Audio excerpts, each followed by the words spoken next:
Hi, everybody. I'm Gary Sherwin, and today we are going to take you to one of my favorite places in all of Newport Beach. It's listed on the National Historic Register of Places. It's also the site of some magic memories created by a very prominent Newport Beach family. Maybe you've seen it, but you haven't been in it. What is it? We'll take you there on The Backstory.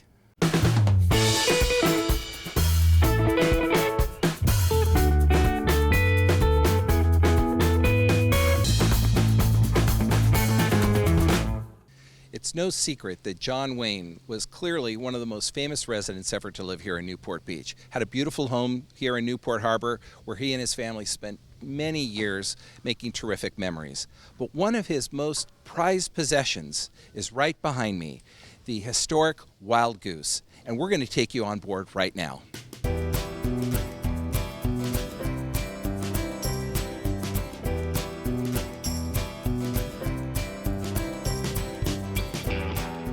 Well, here we are on the Wild Goose, John Wayne's private yacht for 18 years. Right up until he passed away in 1979, he owned this boat. Now we're going to go into the fireplace room. And boy, can you feel the presence of the Duke here. Well, here we are in the fireplace room. It's actually called the main salon, and it's the heart here of the Wild Goose. But you know, we wanted to find out, what was it like with John Wayne on this boat? What kind of history occurred here? So we decided to go to the ultimate source, and that is the captain of the Wild Goose during John Wayne's ownership, Bert Mitchell. Bert, come on over here. Good to see you, sir. Nice to meet you, sir. Hey, welcome back to the Wild Goose. Feels good. I love being on here. So tell us, how did you meet John Wayne? I understand there's a legend about how you first got acquainted and how you met. Right. I came through this doorway and shook the Duke's hand. I didn't call him Duke in those days. It was always Mr. Wayne.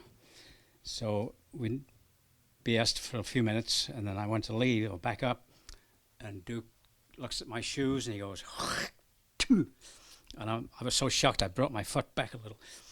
So he missed my shoe, but that was my introduction to John Wayne. Quite an introduction. Now, how long were you with the Duke? 16, Come on over here. 16 years altogether. 16 years. Well, I was on the boat in the beginning of 63, October, sorry. And then I was with him till he died in 79.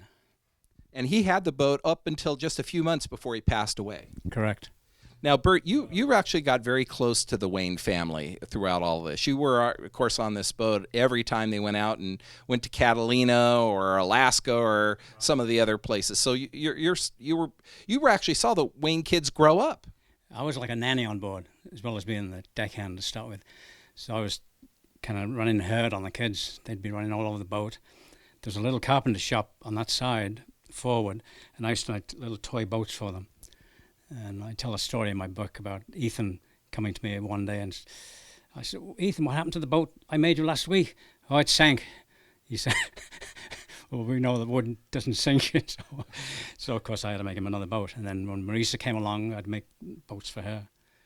So what did the Wild Goose mean to John Wayne? I mean, you obviously saw him here relaxing and playing, having fun. What did this boat mean? He just missed by one place getting in Annapolis. He wanted to be in the Navy.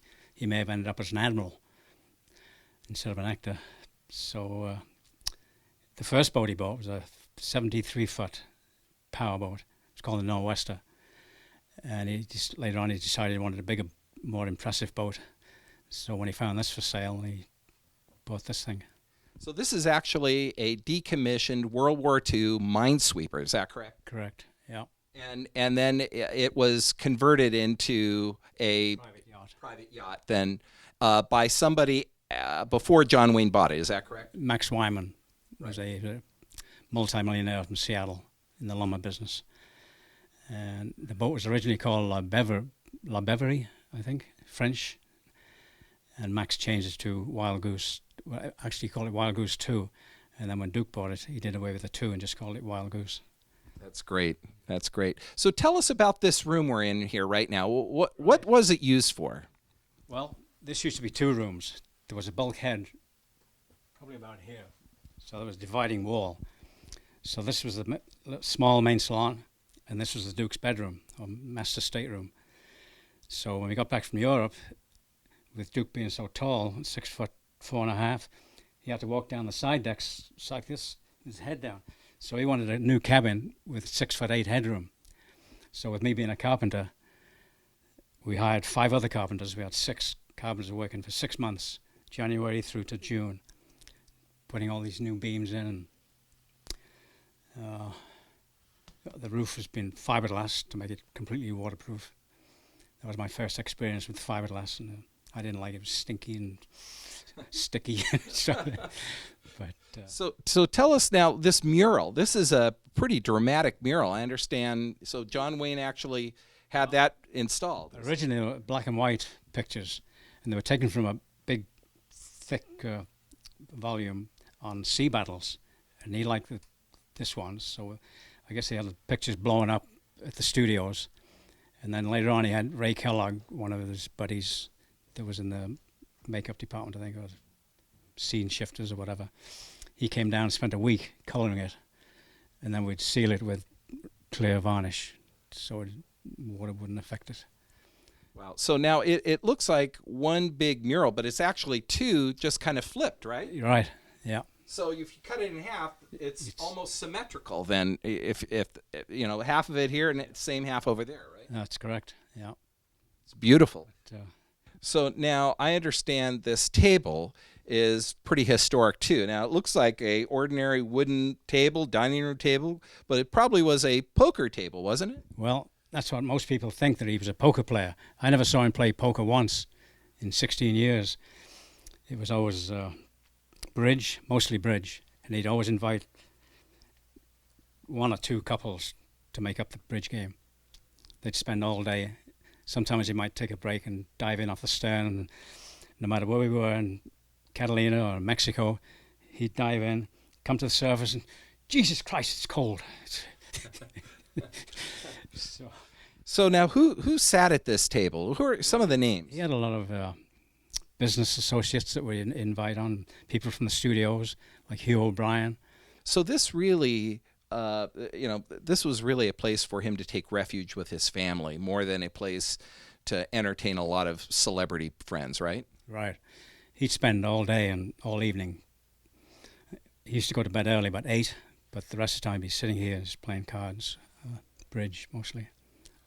Is this one of the places that was one of his favorites here on the ship? Right. Chess was another favorite game of his, and I was never into chess, so I didn't play. You didn't play him, huh? No. Now, would he normally have one of his favorite drinks here as well? Yeah. When I first joined the boat, his favorite drink was brandy on the rocks. But then after about 10 years, he switched to Mexican tequila, Commemorative tequila. And I remember being at his house one time, 5 o'clock, talked to I had ship's business papers. And he said, "Hey, do you want a drink?" I said, "Sure." I wasn't going to wimp out in front of John Wayne. So he mixed me this neat tequila. He says, "You want some water in it?" "Yeah, please add some water to it." So I'm struggling trying to get this down, but I wasn't going to wimp out, in front of Wayne. So how many trips do you think you went with John Wayne on this boat? Oh, gosh, I'd say hundreds. Hundreds? Wow. Catalina, lots of weekends. We'd leave for Mexico around sometimes November, and sometimes spend 5 months down there, mainly because the skipper at the time, Jack Headley, he liked Mexico. But mostly it was about 2 or 3 months in Mexico. And he'd be filming in Durango. So the idea was he could fly to the Mazatlan and then use the boat. But he usually ended up working Saturdays, so he didn't have the time to fly to join the boat. After 11 years of working on the boat, I was at the house after I'd taken over as skipper. He says, "Call me Duke when you're off the boat." But I could never get used to calling him Duke. Too familiar, huh? Mr. Wayne, Mr. Wayne, always Mr. Wayne. Yeah, while he was on board. Yeah. Wow. We used to, especially in Seattle, places north, we'd get the fireplace going. I remember one time I had trouble getting it fired up, so I had newspapers in there and sticks. And I thought, I'll fix it. So I go to the paint locker, got some paint thinner, might have been gasoline, I'm not sure. Probably paint thinner. So I put some in a cup or something and threw the stuff in. The whole thing exploded in my face. The dumb trick I did. John Wayne didn't see you do that, did he? No. So you got to have a favorite John Wayne story. Of all the years you worked with him, one story that sits out in your memory. I'd made a wooden sea sled to tow the children behind the ski boat. It was about 4 feet long, maybe 5, with a padded top.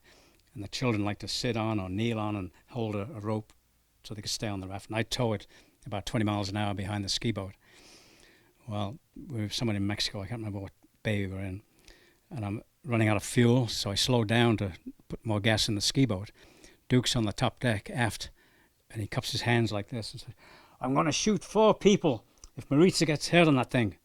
He was going to shoot me, Aisa, maybe Ethan. So Ethan, his son. Yeah. Aisa, his daughter. Right. So I told the kids to cool it. We'll do something else the rest of the day. It was getting later on in the afternoon. So the next morning, my job in the first thing in the morning was to mop the decks down, mop the morning dew on this main deck and plus the top deck. So I'm dipping my mop in the bucket, and Duke comes out of his stateroom and liked to walk about 20 times around the cabin for a little exercise. So he came up to me and says, "Bert, I want to apologize for losing my temper with you yesterday." And I mumbled something like, "Don't worry about it, sir." He said, "Well, I do worry about it because I like you very much." Wow, that's great. That felt good. Well, that's great. So now, Bert, you're going to take us down to the engine room, because I understand the engine room is really pretty interesting because they don't make engines like this anymore. The original Jimmy's 268A is the model number, and they were originally locomotive engines. But I've got a nice story. Well, let's go see. So we're heading down to the engine room. But, something I've been wanting to ask you, Bert. So you had all your weekends busy with John Wayne here on the boat. Do you have a personal life? I mean, what were you doing? You were, 30 years old or so? Well, the first thing I did was join a dancing school, Arthur Murray, up in, Garden Grove. Originally, my brother said, "Let's go to night school and learn Spanish." Well, I went 3 times and got bored with trying to learn Spanish, so I'm going dancing instead so I can meet more girls. So that worked out pretty good. Now, did he have any help here that helped your dating life? Yeah, well, you had the maids. I had a good thing going with all the maids for 16 years. So you dated the help, huh? Until one day, after Duke died, Ethan let me into a little secret.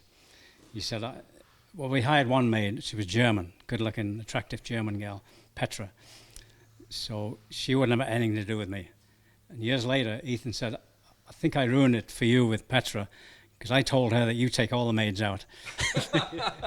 The man about town. Okay, let's go see the engine room, Bert. Love to. So, this is my brother Ken's Great. main. Terrific. Go inside. Let's go inside. Okay. Wow, here we are, the engine room. Bert, it's like old times, huh? It feels good. I'd like to go to Seattle right now. Now, you spent a lot of time down here. Is that correct? Well, not really. My brother was down here most of the time. And your brother, what did he do specifically? Well, made sure everything was running smoothly and no leaks. He was like an engineer. But if it was rough, he'd get seasick. And he'd be walking around here with a bucket to throw up in while he's doing his chores. So, Bert, tell us what we're looking at here. Oh, well, these are the original locomotive engines before the war. And they converted them, modernized them for the Navy minesweepers.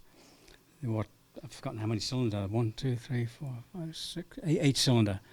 The piston is about that yay big. And they had to be overhauled every 3 years to meet the Navy specs. And it would take about 6 weeks for my brother, and he'd use the help of the steward, Joffrey. So it would take roughly 6 weeks to complete the overhaul on both engines. Wow. We'd send the blocks out, and the valve blocks, I guess, this part. Wow. And he just reassembled it again.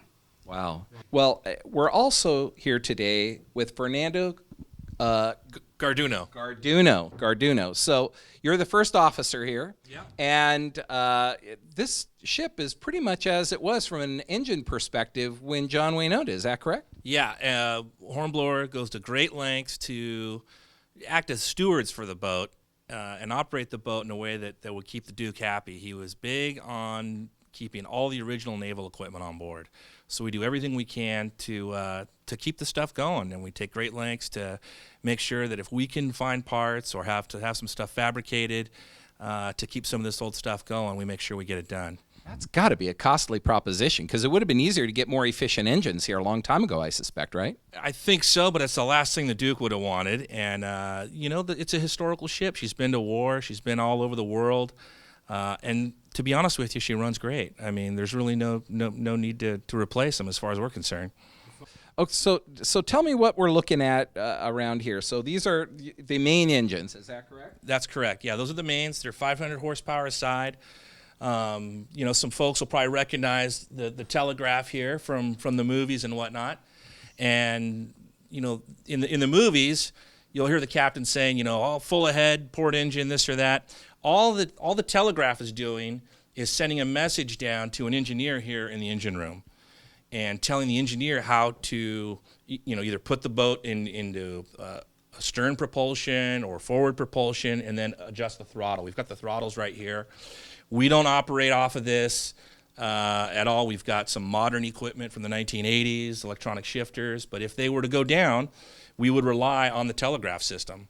And I would come down into the engine room, take this lever up to the 12 o'clock position. That's basically neutral. If the captain tells me he wants to go ahead, I would go ahead and answer his command and then shift the boat into forward.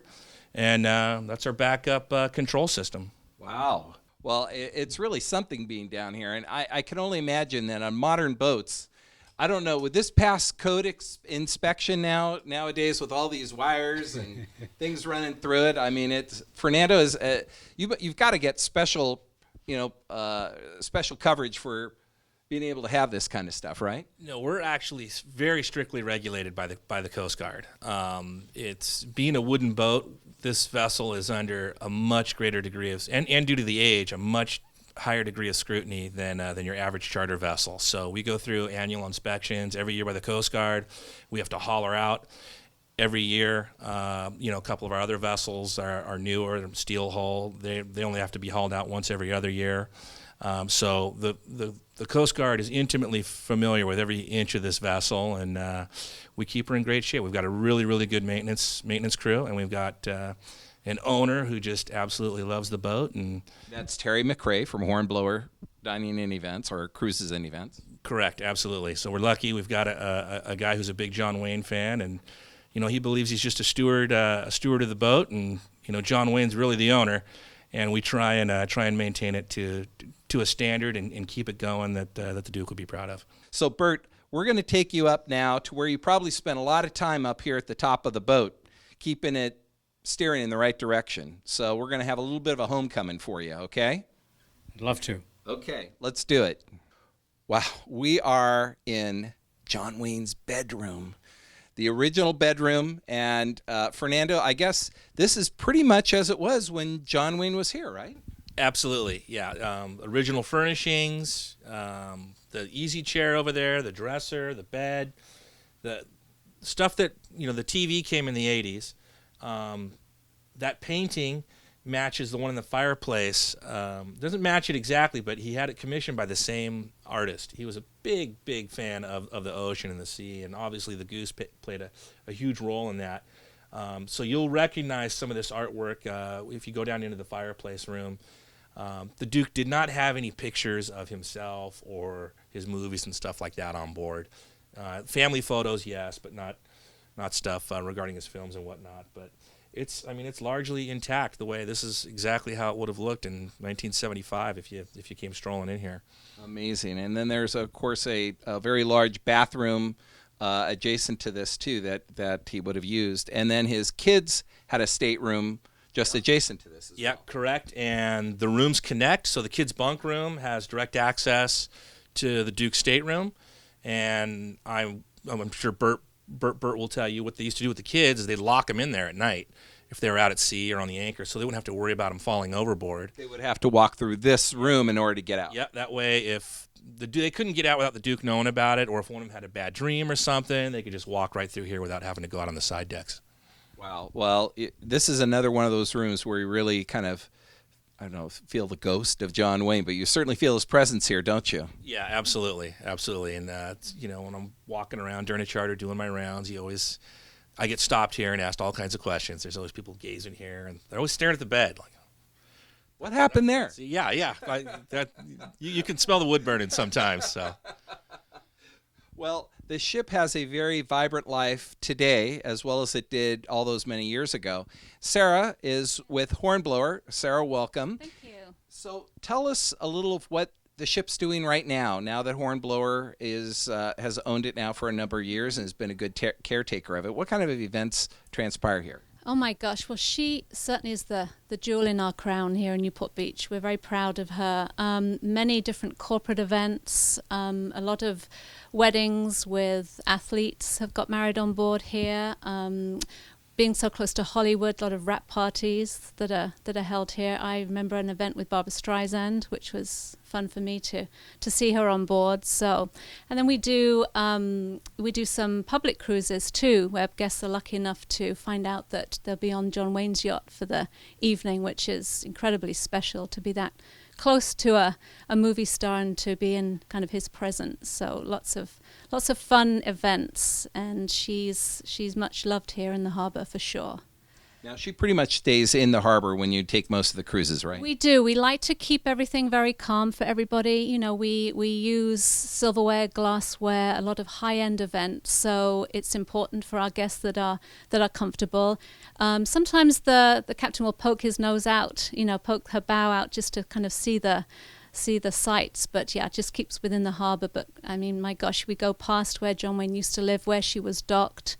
And guests are very interested to know that he convalesced on board. This is where he chose to convalesce when he was so sick. So, yeah. She's got to be one of the biggest ships here in the harbor. Oh, for sure. And when we go out, I love it, and I tell my clients on board to watch, because a lot of it, you almost get like a flotilla kind of behind you and coming up and looking up, and they get to wave and have that moment of feeling that, they may be owning this ship and, looking down and waving, being able to be on board. Yeah, very special. Sarah, thank you very much. You're most welcome. Thank you very much. Okay, we're going to join Bert now in the wheelhouse. So let's go check it out. Okay, so we're in the wheelhouse. Welcome back to the wheelhouse, Bert. Always feels at home here? Thank you, Gary. I love being next to that wheel. A lot of happy memories here. Now, you wrote about your experiences here on the Wild Goose. You co-authored a book about 10 years ago, On Board with the Duke. It's got some wonderful stories, some great photos. And if anyone wants to order a copy, all they have to do is call Hornblower, the Newport Beach office, and they can buy it. But this really tells your story of what it was like being here on the ship, right? That's right. From the time I left England and crossed the Atlantic, and I remember we were approaching the Panama Canal. We overheard on the ship's radio that Kennedy had just been shot. Pete Stein was in tears. The captain. Didn't mean much to me, being English, but I'll never forget that. Wow. And then most recently, there is a brand new John Wayne biography, John Wayne, Life and Legend. It just came out, I think, within the last month or two. Right. Scott Iman, who sounds like he had some connection with John Wayne, but it's a fascinating book, and it talks a lot about his life here in Newport Beach, and you're featured in it prominently. 4 or 5 times I mentioned my name, yeah, and they took excerpts from my other book, the book On Board with the Duke. Are you amazed? Okay, so John Wayne has been gone now more than 30 years, and yet here we have a bestseller biography on him. He really was a larger-than-life figure, wasn't he? He was. I was always amazed at the size of the guy. He had tiny feet, but big hands. I think he took a size 10 and a half shoe, which is not that big. Wow. But a true American legend in that regard. Book. I took it to bed the other night at 11 o'clock. I jumped in bed, started reading, and I read it right through to 4 o'clock in the morning. Wow. Before I stopped reading. Wow. So now tell us about the wheelhouse here. And what was here, and obviously there have been some changes since you were here in modern technology. This is the original helm, and the only person allowed to touch the polished brass would be Duke. Not even you? No. Well, I used to polish it, so I didn't want anybody touching it. So we used to steer just by using the spokes. And then all this woodwork, this wasn't here. There were 2 original Navy pedestals here about yay high, with the throttles on one and the gear shifts on the other one. Wow. So when I was maneuvering, I'd have to run across, look up over the side, see where the hell we were, run back over here, look over the side. I was doing a ballet back and forth. Wow. So you were running back and forth when you're trying to. Well, once we got on the way, then it was cool. But docking and undocking, we had to do that. Pre-computers. Right. Yes. Didn't have any of that. So I mean, some of these things are still original, right? Yeah, this is the original Navy compass. Compass. And gyro compass, but we never used that. We just use the modern compass here.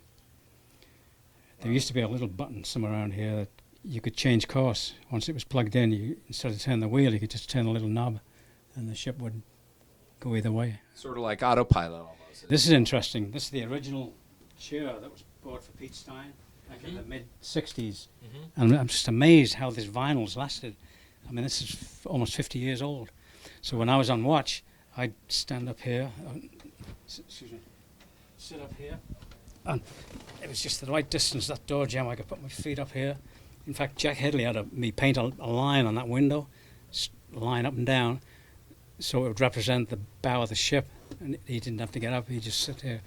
And you could tell if we were going to hit something by just looking at that painted line. Wow. So, yeah. Now, Bert, you were also here during another historic moment, and that's when Barbara Walters came aboard. She did the very last interview with John Wayne before he passed away, and she did it right here on the Goose. And in fact, I think there's a photo of her sitting in this chair with John Wayne steering the boat. But you were here during that whole interview, right? Yeah. We were underway, cruising down this channel behind us. And I remember Duke was standing where you are, and he told me to get in touch with the cook, Billy. He said, have Billy bring 2 coffees up and have him put something in my coffee. I don't run a tight ship, or something like that. So, yeah, they did the interview right here on the wing of the bridge. Now, she just retired, as we know, and she said that one of the interviews that she thinks was most important in her entire career, and she's done a lot of them, was interviewing John Wayne, and part of it was here on the Wild Goose. That must be pretty significant to be a part of broadcasting history like that. Yeah, they show it now and again on TV, and I always get a kick out of seeing her with the Duke. Now, you got shot in that, right? You're steering the boat, is that correct? Yeah, I had that window slid down for the cameraman, and he was facing me when Duke told me to tell Billy to bring 2 coffees up. Yeah. So how was Barbara Walters? Nice? I was surprised how cute she was. Really? She was in her early 40s maybe, and about 5'2" or something. And I was giving her the eye. Not too. Didn't have the same luck with the than you did with the maids, though, right now? No. Duke might have had better luck.